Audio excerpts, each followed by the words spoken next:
There's nothing better than relaxing in front of a fireplace. But all of that warm energy could leak right through your walls if your insulation isn't good enough. Let's get ready for some cooler days. We'll install a new fireplace and show you why the safety of natural gas can help keep your home warm. Plus, we'll show you what it takes to keep your chimney clean and why it's important. We'll watch the sun come out as we check into new trends in solar technology being used to power homes. And I'll suit up and check out the benefits of spray foam insulation next on PowerHouse.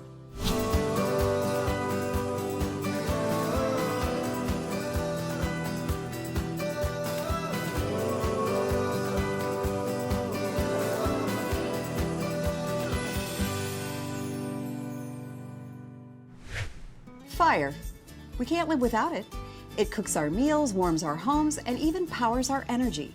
It's been with us a very long time. You can get fireplaces that use all kinds of fuel, and they come in all different shapes and sizes. And we have the opportunity to install a natural gas fireplace today. Meet PJ Calv. He knows fireplaces. He's been selling and installing them for 33 years. It's safe to say, PJ is a fireplace expert. Hi, PJ. Good morning. Great to see you. Great seeing you. So we're putting in a fireplace today. We are. We have a customer here that has a lower level, and the lower level is a little cool. They have grandkids in town here, and they like to entertain and have them over. And they have a wall of bookcases. We're going to take part of the center bookcase out, put this fireplace in the bottom of that, run the vent up and out, hook the flue and stuff to it, and help warm that space for them. Now, PJ, is it hard to place a fireplace these days? You said this is the lower level you're going into. We can put them in a lot of different places nowadays. The venting configurations have gotten a lot easier as far as venting these fireplaces and clearances and stuff. So we use them a lot for supplemental heat sources when people want to warm a certain area, like four-season porches or lower levels. It works out great. We can run these fireplaces off a thermostat so we can spot heat when they're using those spaces. That sounds great. What do we get started with? You grab them couple boxes, Okay. I'll grab this flue, and we'll get going. Sounds good. There are all sorts of fireplaces, electric, gas, wood burning, to name a few. There's also fireplace inserts. Those can be installed inside the firebox of existing fireplaces. And some fireplaces, called ventless fireplaces, don't even require a chimney. PJ, it's neat to watch your crew work and to see professionals did a nice job here as they frame this in. So talk a little bit about where we're at. Well, we got the flue all hooked up. And again, this chimney system is actually a sealed combustion system. So it's got an inner pipe inside here that is what takes the flue gas out, and then it draws its combustion air from outside for the fireplace. So it's not using the air from the house. Pulls that air down in the bottom, and that combustion air comes up around the logs, and that's what kind of gives it the flame pattern that we want, and heats up this cavity. There's a sealed glass front on it. That front is gasketed and holds the heat in there, and that allows us to circulate the air around it to throw that excess heat into the room. So we're getting the aesthetics of the fire, and we're also getting some heat off of it too, which is kind of nice. It also has what they call a safety barrier. I'm going to slip this off. And I know safety certainly plays in terms of your fireplaces as you're installing them, right? Correct. And what this is every fireplace that's manufactured after 2015 has to have a child safety barrier on it. And what this does is it keeps their hands from touching the hot glass. That glass can get anywhere from 300 to 600 degrees depending on a particular fireplace, but this helps prevent them from getting third-degree burns. What are we talking about in terms of, PJ, the operating cost for something like this? It's going to be on natural gas anywhere from $1 to $1.50 an hour to operate it. Again, I know you said there's different models, but give us a sort of a price range for someone who might be watching and thinking about something like this. Cost-wise, for the units themselves, they'll range anywhere from $900 up to $4,000. Installed fireplaces will range anywhere from around $2,500 to $8,000, $9,000. Well, PJ, a lot of great information you shared. Thanks for letting us tag along with you and your crew, and it's impressive to see. And if you'd like more information about putting a fireplace in at your home, visit our website at PowerHouseTV.com. PowerHouseTV.com has lots of great tips and ideas, but here's something you may not know. Fiberglass insulation is made from A, recycled glass and limestone, B, recycled glass and plastic? Or C, recycled glass and sand? The answer when we return. Fiberglass insulation is made from A, recycled glass and limestone, B, recycled glass and plastic, or C, recycled glass and sand. The answer is C, recycled glass and sand. Fiberglass is one of the most common types of insulation. It can be made with R values 11 and higher. Colder months mean colder homes, and that's when people start breaking out the firewood. But before you spark the heat, make sure your chimney is clean. Meet John Oswegen. John is a modern-day chimney sweep. He goes house to house cleaning out dirty chimneys and inspecting them for safety. Hi, John. So tell us, why is it so important to clean out a chimney? Well, the biggest reason to clean out a chimney stack is for safety reasons. The next thing is for the functionality, to make sure it functions properly. Because as you're using it, you start to build up soot and possibly even creosote inside there, and it starts to choke it down, and it will reduce your draft, which is what you need to be able to get the smoke to go up and out the chimney stack and not start flowing back into your house. So as you look at this is a wood-burning fireplace you've got right here, right? Yes. And tell us a little bit about the process that you're going to go through with this. What I do to start out is I open up the doors like I have them now, and then I inspect the inside, inspect all the fire brick, make sure that's good, and I check out the damper and make sure that's functioning properly. Then after that, I check to see just what the interior of the stack, the liner itself, looks like. Like this one, for example, is dirty, so I do need to clean it before I can give it the best inspection possible. Okay, and as I look at this, it looks like you said you've got kind of a reverse snake that's going to go up and help you get a sense of cleaning up the chimney? Yes, this is our brush for cleaning out the chimney stack itself. I run it up probably half a dozen to a dozen times. It all depends on just how dirty the stack is, to knock everything down. I stop periodically and visually look up there to see just how much, if there is anything left on the stack. Okay, and again, you're looking, to clean, but you're looking for any issues and problems with the chimney?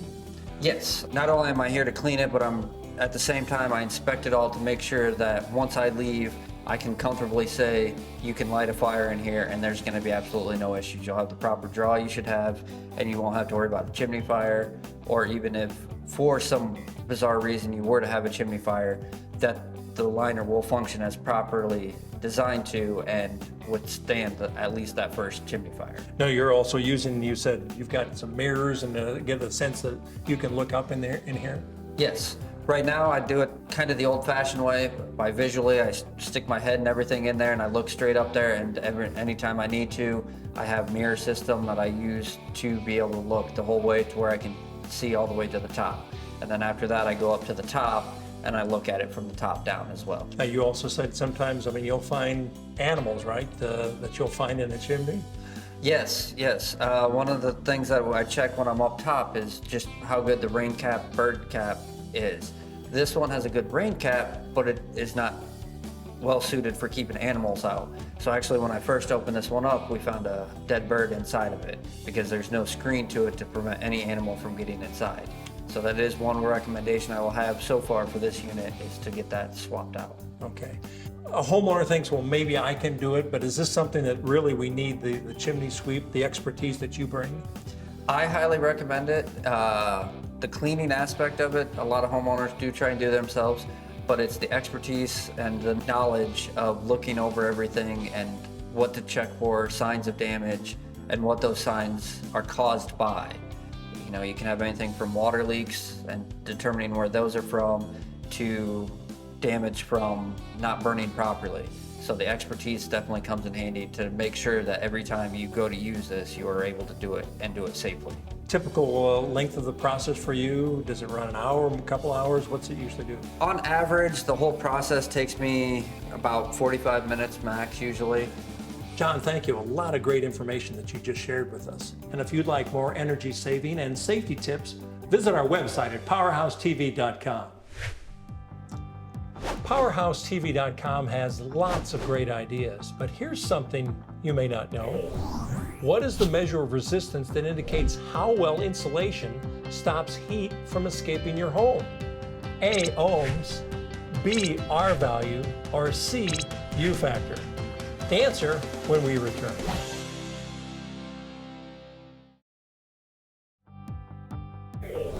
What is the measure of resistance that indicates how well insulation stops heat from escaping your home? A, ohms, B, R value, or C, U factor? The answer is B, R value. A higher R value indicates insulation that will do a better job at stopping heat from escaping your home. You know, insulation is one of the most important factors in keeping your home cool in the summer and warm in the winter. And people figured that out a long time ago. Meet Mark Eichinger. Mark is an expert in all types of insulation, but has seen the use of spray foam insulation become a standard for new home construction. All right, Mark, I am all suited up in my Tyvek here. Okay, I'm glad to see. Spray foam is a very messy process. Gets all over the place, so that's going to keep you nice and clean. You've also got your mask here. That's going to keep you safe from all the off-gassing that goes on. It is a safety issue. Right. Now, why don't you give us an overview about spray foam insulation? Explain what it is and how it works. Okay, there's two basic types of spray foam insulation. There's an open cell spray foam and a closed cell spray foam. The open cell spray foam we would typically spray on the studs. It would puff out past them and we would shave it off. Okay, today we're going to be using the closed cell foam. It's a much more dense product. Our intention here is to not come out past the face of the studs. Okay, I've never done this before, so give me some tips on the technique you want to see. Okay, you're going to take long, smooth strokes. Not going to stay in one spot too long or it will get way away from you. Fortunately, I've got some experts here that have lots of years of experience and they'll be here to help you. Great, I'm glad to hear that. And how big is it going to expand as I do it? Today we're going to try to keep it just in front of the face of the studs. All right, so long, smooth strokes and don't stay in the same place for very long. Correct. Great, I'm ready to go. I'm going to finish suiting up. Polyurethane spray foam was first developed back in 1937. Initially, it was being used in items ranging from the soles of shoes to insulation in airplanes. It started being sprayed in homes in the late 1970s. The U.S. Department of Energy says that up to 40% of a home's energy is lost by air escaping through walls, doors, and windows. Spray foam helps stop that air loss by sealing the wall's interior.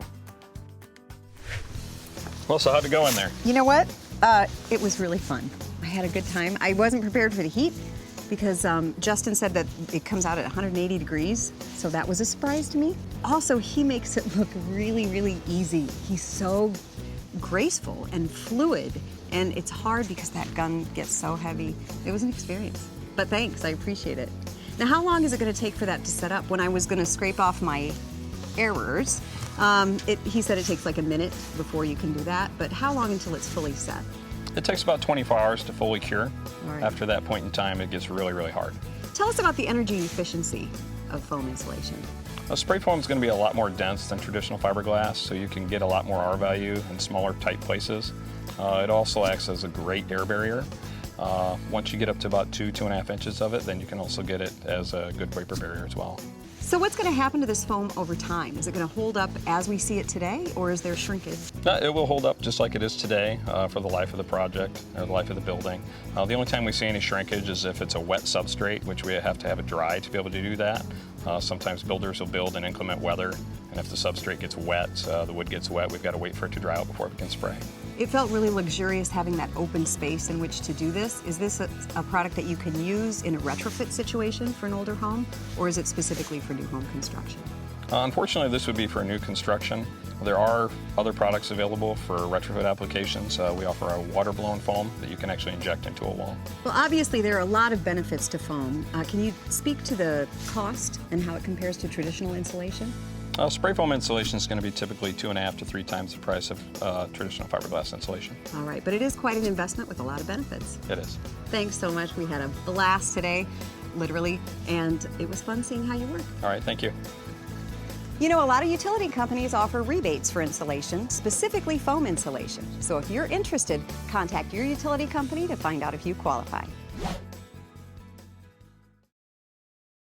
PowerHouseTV.com provides you with loads of energy-saving tips and ideas. But here's something you may not know. Solar power is growing in popularity. Solar panels don't need direct sunlight to produce electricity. However, direct sunlight produces the most energy. Solar energy is one of the most sought-after forms of renewable energy. And with prices dropping on solar panels, solar energy is now within the grasp of many homeowners. But what is solar energy? It's nothing new. We've been using it for centuries. Greeks and Romans used the sun to focus energy on mirrors to help light torches. Ancestors of the Pueblo used passive solar design by building their homes in south-facing cliff dwellings to capture heat from the sun. And finally, in the 1800s, the photovoltaic effect was discovered. That's where the light of the sun produces an electric current when it shines on certain metals. In the 1940s, the first solar cell was created, and since then, we have created solar panels of all sizes to create electricity. Meet Rick Zimmerman. Rick knows all about solar energy. Rick, this is a magnificent array here. Tell us where we are and why you chose this location. Sure, we are in beautiful sunny Dubuque, just off the Mississippi River in their downtown area. With the help of the city and local companies, we found a beautiful 6-acre spot, underutilized piece of property that we were able to create a renewable energy generation site. Now, it almost feels like a park as we're standing here. I think that's your intention. That's exactly what our intention was. We hope that the community come down, see what we've done here from solar initiative. We also want them to come down and learn what solar means to them and their community. Tell us about the future plan for this property as well and how you like to incorporate the environment here.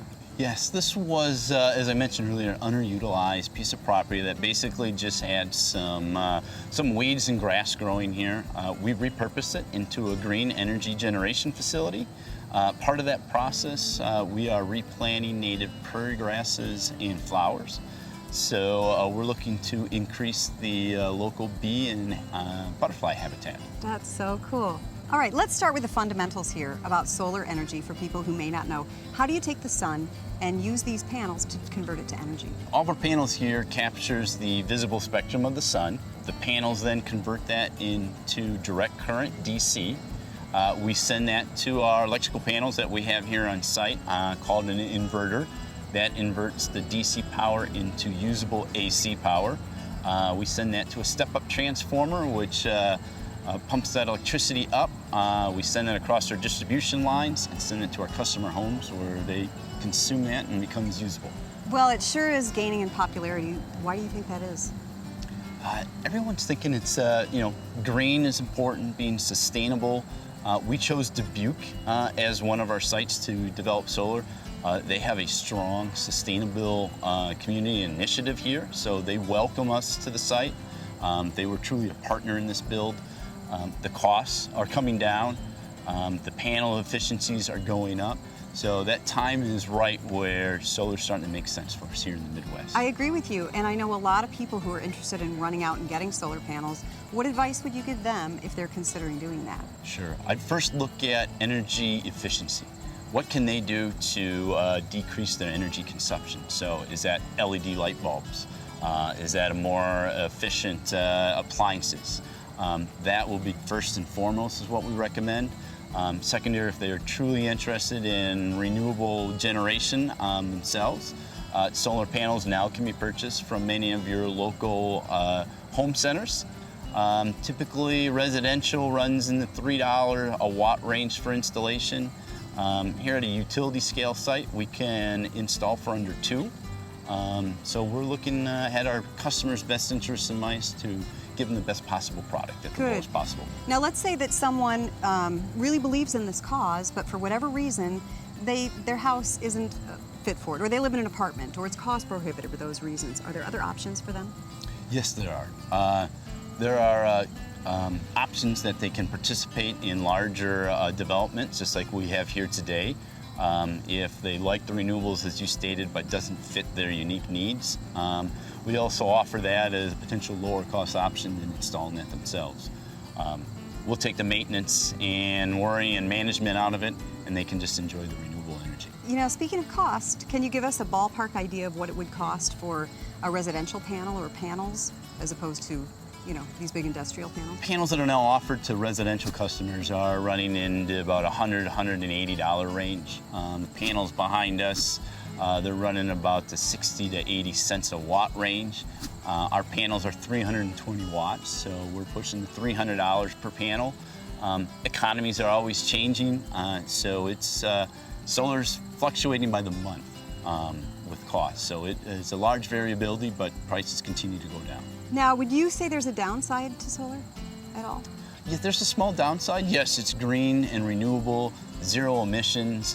We can install habitat friendly for bees and butterflies, but we only produce when the sun is out.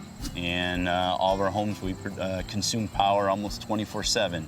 So there's going to be another site, whether it be batteries or one of our other plants that needs to be available to supplement that power. It's been great talking to you. And before we go, can you tell us, with the array that you have right here, what could that power? Sure. The array of the site behind us is slightly under 1 megawatt AC. That will equate to approximately 130 to 150 homes that will be able to power. Amazing. Thanks, Rick. It's our pleasure. Thank you. Oh, Megan, these fireplaces are cool. I know, they're pretty great. Hey, you look like you got some sun today. You know, I did, because I went to a solar farm and I saw how a lot of utility companies are using these huge solar fields to bring renewable energy to their customers. I learned how fireplaces are as energy efficient as ever and can be retrofit anywhere in the home. Spray foam insulation is one of the best insulating methods available. I got the chance to spray some myself and see up close how it acts as the perfect air seal for your home. And chimney sweeps are an old occupation, but they provide unique cleaning services and important safety inspections for homeowners. That's a great service. It really is, Megan. And it's just another way to make sure your house is a powerhouse.